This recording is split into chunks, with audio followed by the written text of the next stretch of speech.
So you can see here that I've got Empires of the Middle Ages, a dynamic simulation of medieval Europe, 771 to 1467 here. This is the original SPI version from 1980. I've got a 6-player game set up here, but it is really, you know, a test. I've played a couple of turns to try and get some of the mechanics down and understand how it's going to work, and it's going to be a futile attempt to resist the horrible things that are going to happen to you from this events deck.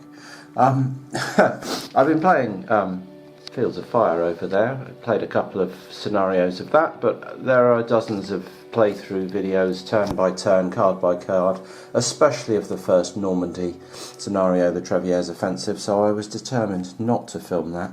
I may do a little bit of Fields of Fire in the future when we're doing something that isn't the Trevier's Offensive, but I've played that and the second scenario, and so further down the Normandy campaign I may do something. Anyway, onto this very colourful game on this beautiful one mapper, colour coded according to language groups.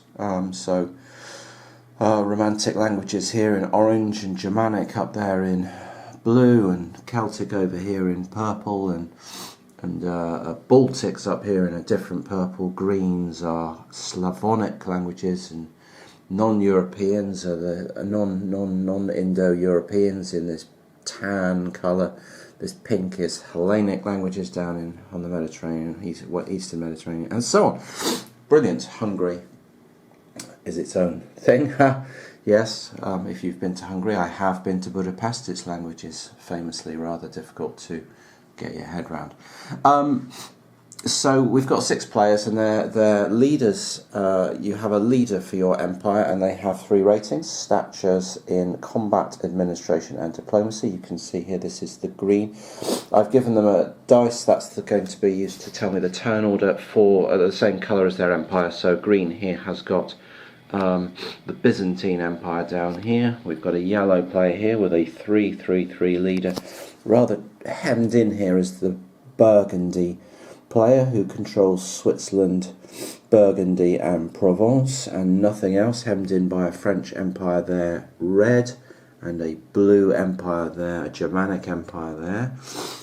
These leaders are 2-2-2 and 3-3-3. We've got a very capable Danish king here, 5-5-5, who currently controls Denmark and Northumbria, and then we have a Polish player here with a 3-3-3 leader, who has got Poland and Silesia.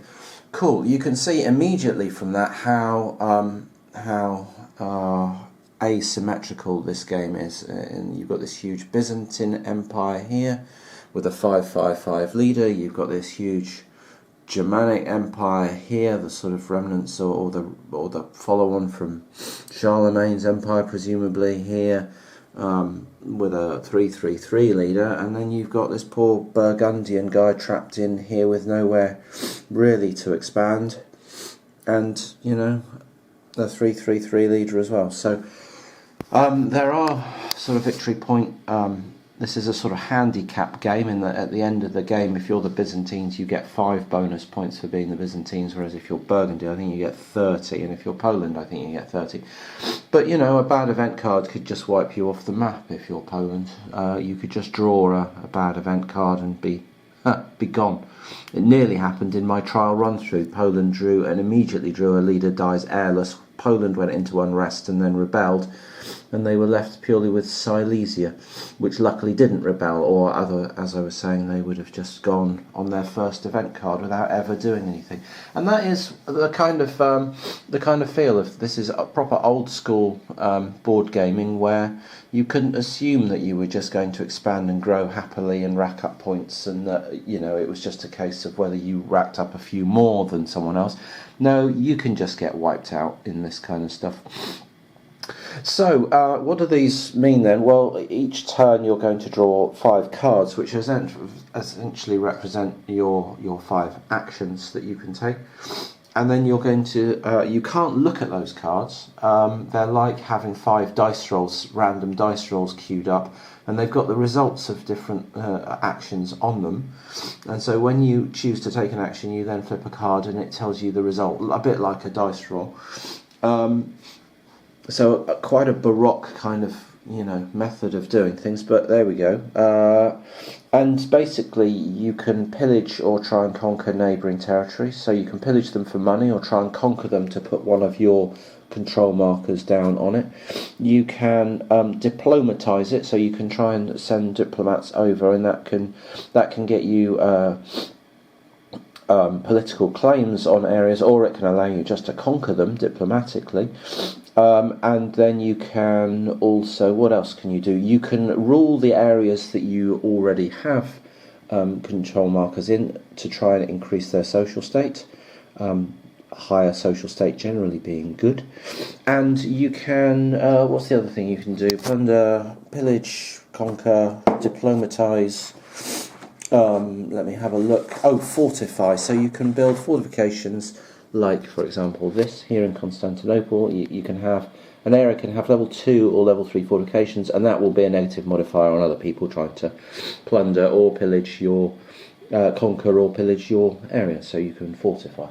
So yeah, conquer, pillage, rule, fortify, or diplomacy are your basic actions. And you can hold cards to defend areas, which would mean that any attacks, if you spent a card, doesn't matter what the card says, you add your combat value to the defense of that area, which can make, attacking you very, very costly indeed. Right, so essentially you're trying to grow your empire and rule it successfully.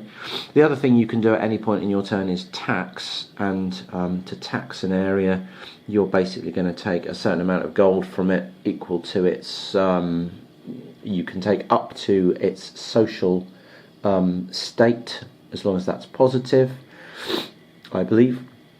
But then if anywhere other than your court area, which is signified by a court token, that's the sort of, well, obviously the court of your empire, you can tax that for no impact. But all the other areas, any tax you take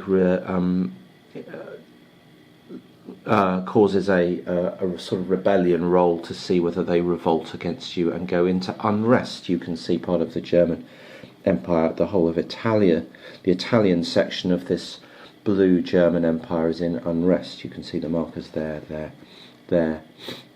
and up here. So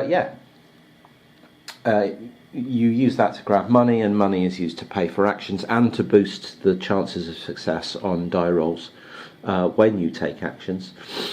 Sorry, not die rolls, but your effectiveness on actions. You can pay money to boost your chances, and that's how the game's played basically.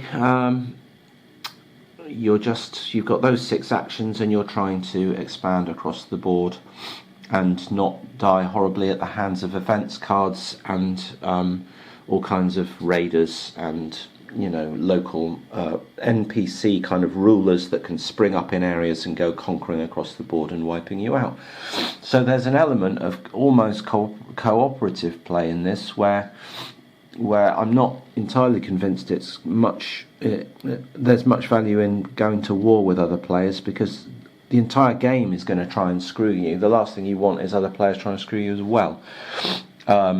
So going to war with other people looks like it's a very costly proposition, given that the game is so harsh in and of itself.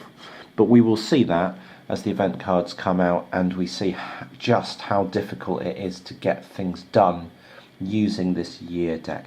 So I'll just explain a little bit about actions and how they work. Let's say we were this yellow player here, and let's say, just for the sake of argument, that we were going to attempt to conquer, let's assume Lombardy is neutral here, and we're just going to try and conquer it, and it's empty, there's nothing in here.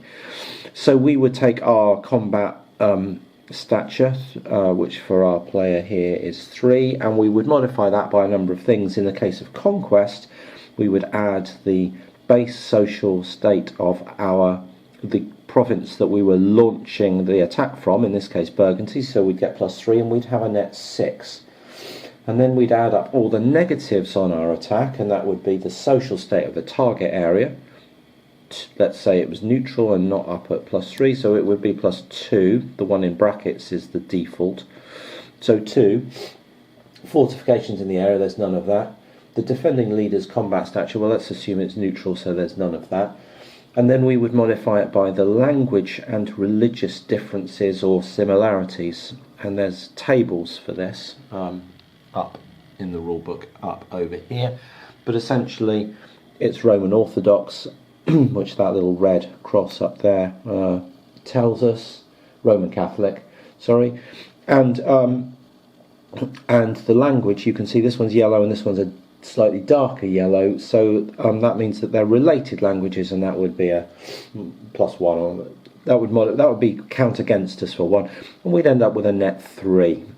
Our 6 -2 -1 for the language, and we'd have an effectiveness of 3, and then we could spend gold on a 1-for-1 basis to boost that up to any number we liked. And having done that, we would flip one of our cards over, so we'd have had 5 cards dealt to us, which we couldn't look at, and we'd flip one over, and we'd get a matrix here, like this, cross-indexing what we tried to do with what we needed.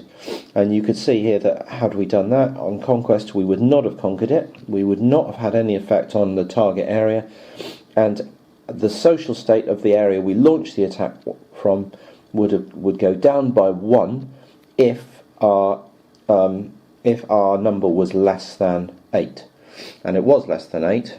It was 4, unless we'd spent lots and lots of gold. And so the net result of that attack would be that the social state of Burgundy would go down by 1, and then we would go curses, and we'd try and find something else useful to do. And you can see from that just how unforgiving the game is going to be. There it is. That's an introduction to playing Empires of the Middle Ages, and I'm going to play 100 years. This scenario is 100 years long, so each turn is 5 years. So it's essentially, well, each round is 5 years. It's essentially 20 rounds of play in this scenario, and then you count up points. Yeah, let's see how it goes. So I've just done the opening turn. The raiders on the opening turn. We had some raiding coming out of Hungary this round, which attacked into Bohemia and Verona.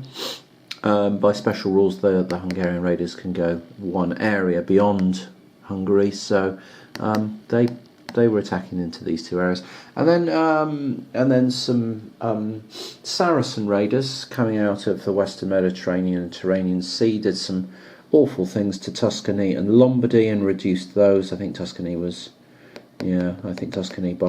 started up here and Lombardy up here, so they've been hit, and they also did some pillaging over at Cordoba. Great.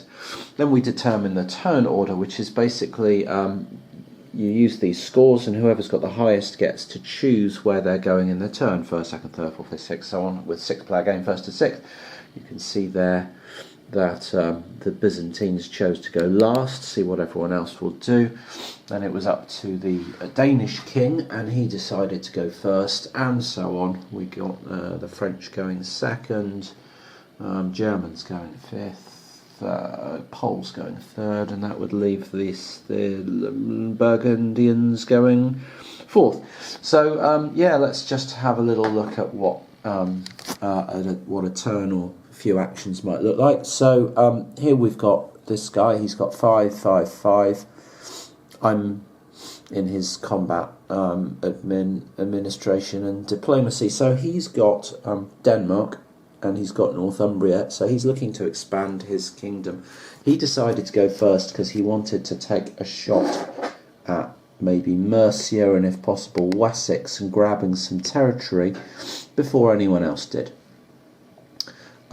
He's got fortifications in his court state of Denmark.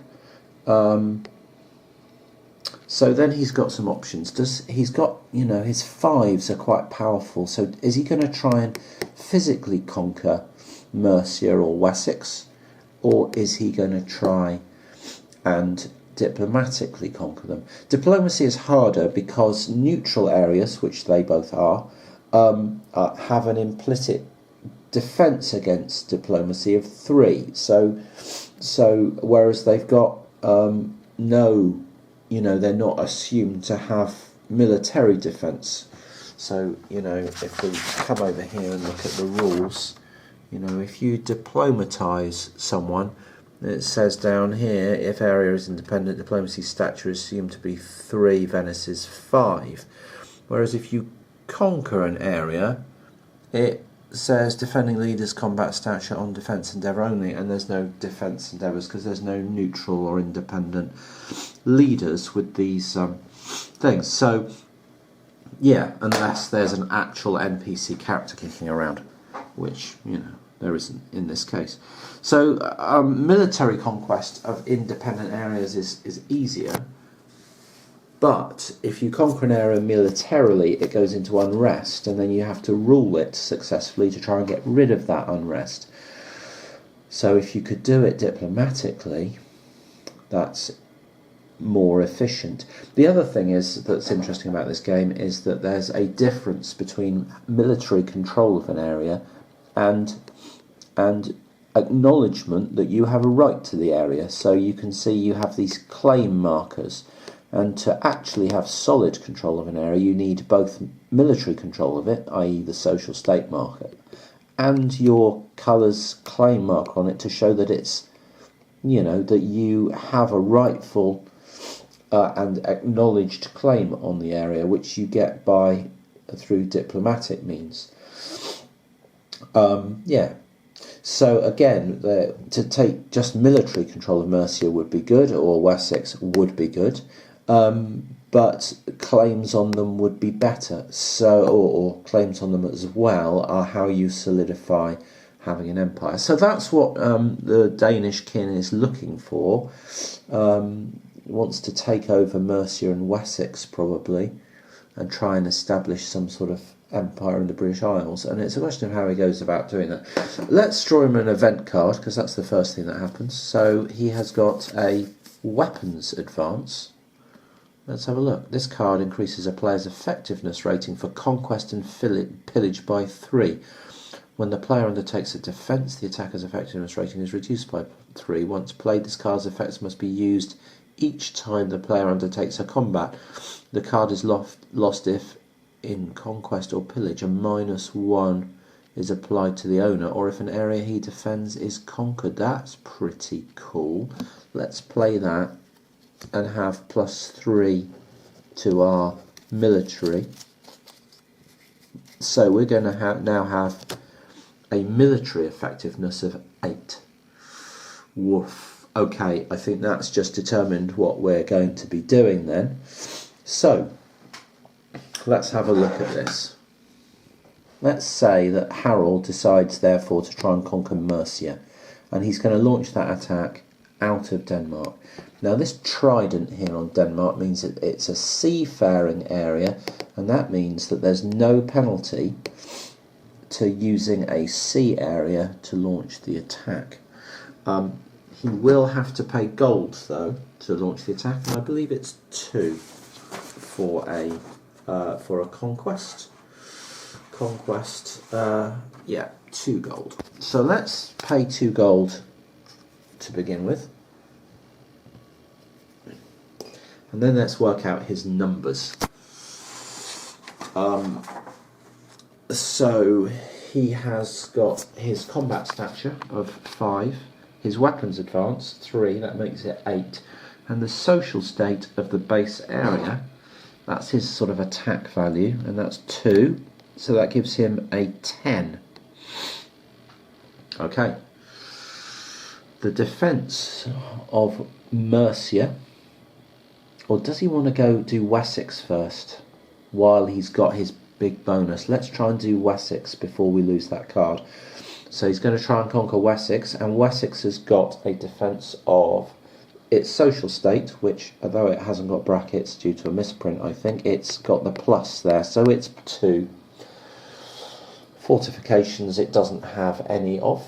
There's no leader defending it. Its language modifier, it has a related language. It's in a blue colour, but not this blue. So that will be 1. And its religious modifier, it is Roman Catholic. And his area is also Roman Catholic. So there's no modifier for that. So 2 for the social state, 1 for the slight language difference, is a defensive 3. His attack was 10. He's got a net 7 on that attack. He could spend extra gold to boost that 7. I think the chances of that being required are slim. So he's just going to flip a card and we're going to see what it says. So it says, Conquest, result C, it is conquered. The target area loses 1 social state. And his area would lose 1 social state if his effectiveness was 1 or less, but it's not, it's 7. So what we're going to do is take his orange social state marker and drop it into Wessex. It's lost a social state, so it's now at +1, and because he's just conquered it militarily, it's got some unrest going on there. So that was effective. Okay. Now, let's have a look at Mercer as well then. He's got his military of 5. He's got his weapons advance of 3, and he's got his social state of 2. And in fact, let's not take the risk of attacking out of Denmark. Let's put his player marker over an attack out of Northumbria. Okay. So he's got 5 military. He's got 3 weapons advance and 1 for the social state of Northumbria, giving him 9. The defence of the area, again, is slightly different language to his core area, so that's 1 and 1 social state. That's 2. So a net 7 in his favour, much like before, and so he's going to flip a card.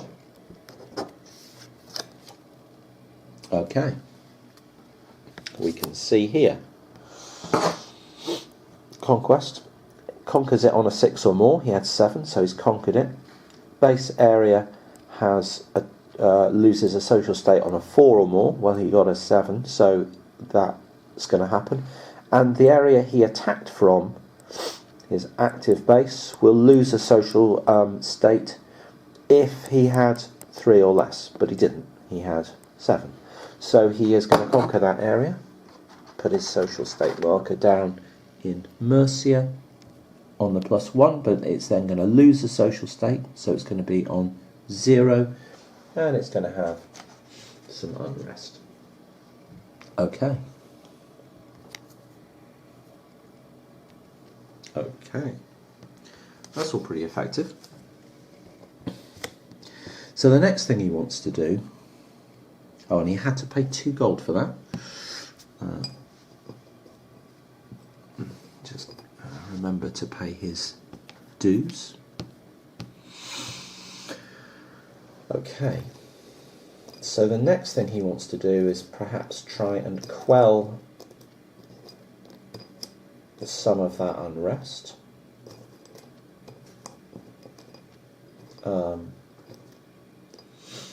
I'm looking for 5 gold, sorry for this. Okay, let's not bother then. Let's just give him 7 gold, 8.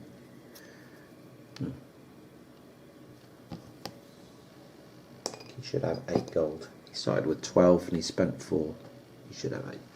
Okay, he's got 3 cards left We don't know what they are, but those are his action limits. He's going to want to leave himself at least 1 to defend himself. No one's going to attack him while he's got 8 military. Hold on. Yeah. So he wants to leave himself a card. So he's got a couple of options. He could either try and try some diplomacy into these areas, because now he's got military control. They probably wouldn't have... They wouldn't be neutral with regards to resisting his diplomacy. So that he could try and do that to get claims on them, or he could try and rule them to try and quell the unrest. Let's try and rule them to quell the unrest then. So he's going to try and rule in Wessex.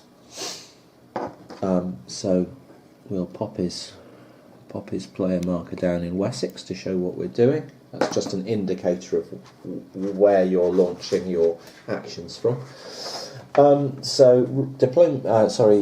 Ruling, he adds his administration value, which is 5, and he's and then the resistance is the social state of the target area of positive, so that's 1.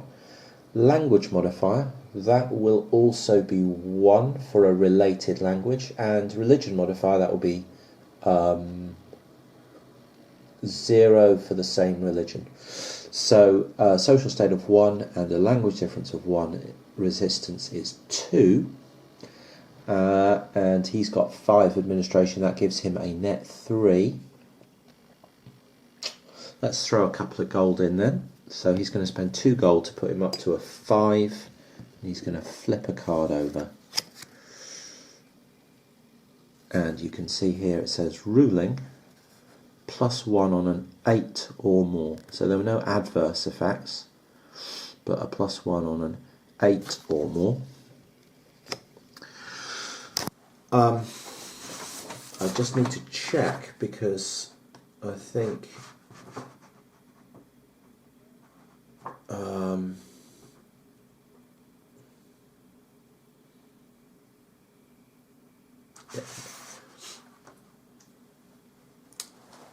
okay, so not getting an adverse effect also allows you to remove the unrest marker. So he couldn't put the social state up for that, but he is allowed to remove the unrest marker for that ruling action.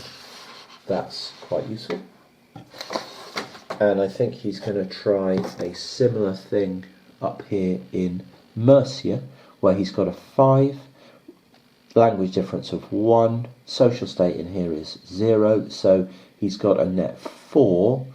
He's not going to spend any gold on this, he's just going to flip a card with his 4, and he's got a ruling. Oops. And he's got a -1 on 5 or less. So he has 5 or less, so he doesn't quell the unrest, and the social state in here in Mercer drops to a -1. He's going to leave himself a card, and he's going to tax now. And the only place he's going to tax is Denmark, where his court is, so he can have 2 gold for that without requiring a roll. And that is the turn done for King Harold. That was pretty successful, conquered 2 areas, quelled the unrest in one of them, now has Wessex under control, still problems in Mercia. A really, really nice event card. And we move on to the King of France, who, what's his name? Let's look his name up just before I switch the camera off. Lothair. Okay, Lothair. 2-2-2. You're up. Okay, still in round 1, where the Burgundy player has just fortified Provence. That would be Rudolph III of Burgundy. But the card here, fortification successful, lost a point of, you can see active base -1 on a 6 or less. He actually had a 6. So he lost a point of social state in Provence, but successfully fortified. But you can see it says leader checks 1, 2, 3, 5, 9.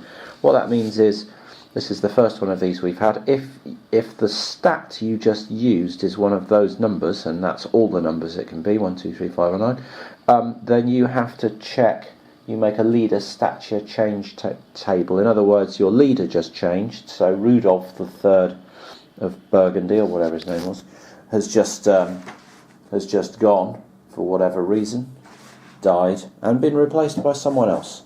And so what we do is for each of his stats, which are all 3s, we roll on this table here and we cross-index his current stat, in each case 3, with the dice roll, with lower being much, much better. And they end up with a new leader, which can be a very good thing or a very bad thing. 3 is a pretty indifferent set of stats. So let's give them some dice rolls and see what they're going to end up with. So his military, he's rolled a 10, that's terrible. His military is now going to be 2. His administration, he's rolled a 5, that's pretty good. That's going to be 5. And his diplomacy, he's rolled a 2, that's going to be 9. So they just got a pretty interesting leader now, Burgundy. His statures, I'll change these figures, but his stats are now going to be 2, 5, 9. That's pretty crazy. There's a 9.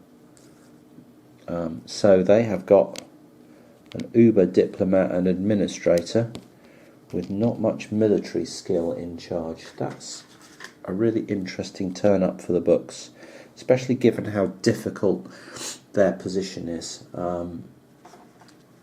trapped in with not many options to go anywhere. So yeah, a pretty solid result there for the Burgundy player, and their turn continues. End of the first round then here in Empires of the Middle Ages. This super diplomatic Burgundian Empire finished its turn with diplomatic ties in Toulouse and Aragon. The French fortified Ile-de-France and successfully improved Anjou over in Poland. The Poles fortified Poland and managed to conquer and get a claim on Volhynia, or Volhynia, however that's pronounced. The Byzantines improved in Asia and then fortified it and managed to strike up some diplomatic relations with Syria. What did the Germans manage? The German Empire here failed to fortify in Saxony, but did quell unrest in Verona, although the rest of their Italian holdings are rather unhappy. And I think that's it. I think I discussed everyone else, maybe not, but anyway, the Danes had been expanded out over into England, conquering Wessex and Mercia. Yeah, and that was pretty much it. Yeah, so an eventful round one, and the raiders of round one didn't do huge amounts of damage, and that round is the only round, I believe, when the raiders come out of Hungary. This raider activity schedule on the back shows, for example, that the Magyars, who are raiding out of Hungary, raid in the 976 round, but if they're going to raid more, it says 926 to 951, i.e. for whole periods. But I'm assuming, therefore, that that's just a one-round raid at the start of this game. So no more raiding out of Hungary for the Magyars, but we will still be getting bad Saracen raiders with 5 stature military leaders coming out of the Western Mediterranean and Tyrrhenian Sea for quite some time. In fact, I think the whole game. Anyway, we're into round 2, and yeah, we'll be seeing whether we get any magnates showing up and what these raiders are doing before we carry on. Coming to the end of round 3 here in Empires of the Middle Ages by SPI, and what we're seeing is a lot of fortification by the different players, because that builds you a stable you know, defensible area, and it creates you a tax base which provides you with income, because taxation works on the basis of you can tax your court area for free, in other words, without possibly inciting rebellion, but other areas get a rebellion point for each point of gold that you extract from them in tax, and you can only extract as many as they have positive social state. But you get negative rebellion points for each point of fortification in an area. So you can see, for example, here in Bavaria, you could tax them for 2 gold because of their social state of +2, and you would still get no rebellion points from that area for the 2 fortification points. Likewise in Franconia, which means that the German Empire, for example, can tax this area for 3, 5, 7 with no risk at all. And all the players are playing that game, unsurprisingly. So France is trying to set itself up its empire here in Normandy, Ile-de-France, Champagne, and down there in Anjou. You can see very clearly I wanted to call them the Ottomans, but we're back in the Byzantines here. But anyway, the Byzantines here, with Greece, Asia, Constantinople and Adrianopolis, all fortified, exactly the same kind of idea. Poland starting to try and get an economic engine, but really struggling as a smaller nation on the fringes. Doesn't start with all the claims, doesn't start with everything set up. Much harder going for them. The Danish king doing quite a good job now, establishing himself something of a British empire over here, as you can see, although he just died and got replaced and then replaced again. His 555 leader died and went down to something absolutely crap like a 212, who then died the following card and got replaced by this 353. Leadership all round the table is pretty crap at the moment. Actually, he's got a 353. What have we got over here? 215. That's awful. 333. 132 for the French. That's abysmal. The 259 down here. We'll get to that in a minute. And the Ottomans still with their 555 leader, the only remaining leader from the first round. Actually, I think this 333 was a re-roll that came out exactly the same, but the Ottomans are the only people with their surviving leader. Okay, so yeah, we've just reached the last player in this round, and that was Burgundy, and they've been trying all this super diplomacy with their 9 diplomatic stature, and so you can see they had diplomatic ties into Toulouse. They'd used their diplomatic ties to get a claim in on Aragon, and then, you know, add that to their empire, and they were going to try and do the same. You could see they'd been at the diplomacy with Naples down here and Sicily down here, and they'd been trying to work a way. It's a bit risky, but they've been trying to work a way out of this, you know, hemmed in, and find spots where they could spring up. Anyway, they've just drawn their event card and got a leader dies airless. So Mr. 259 super diplomat just died airless, and all his diplomatic ties are removed from the map. So all his good political work in Toulouse, and down here in Naples, and down here in Sicily was all for naught. Well done.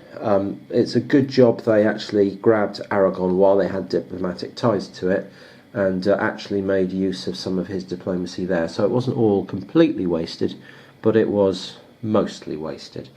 So yeah, good. Now we're going to re-roll his stats, which is probably just as well.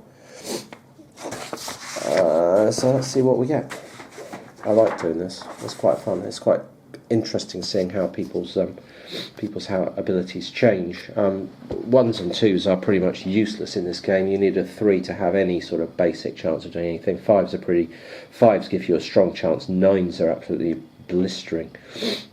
Really, really strong. So let's give it a go. So he's got a 2 military, 2 in combat. So he's rolled an 11, and he's gone down to a 1 in combat. That's not good, not a good start. He's got a 5 in administration, which is very strong indeed. And he's rolled a 7, and that's dropping to a 3.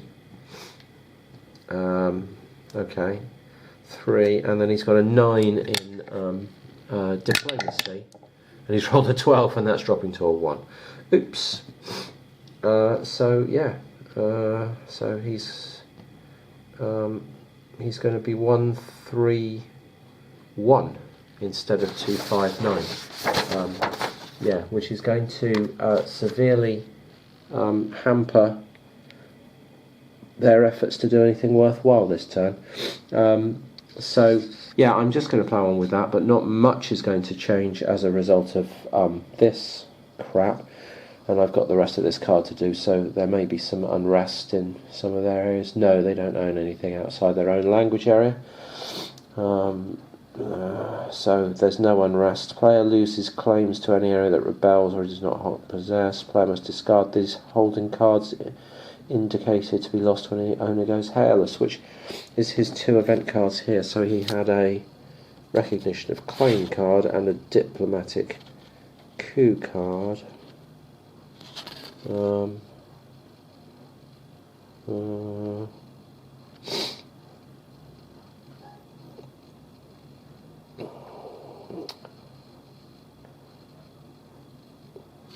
No, I think he can keep both of those. Neither of them say he has to ditch them when he dies.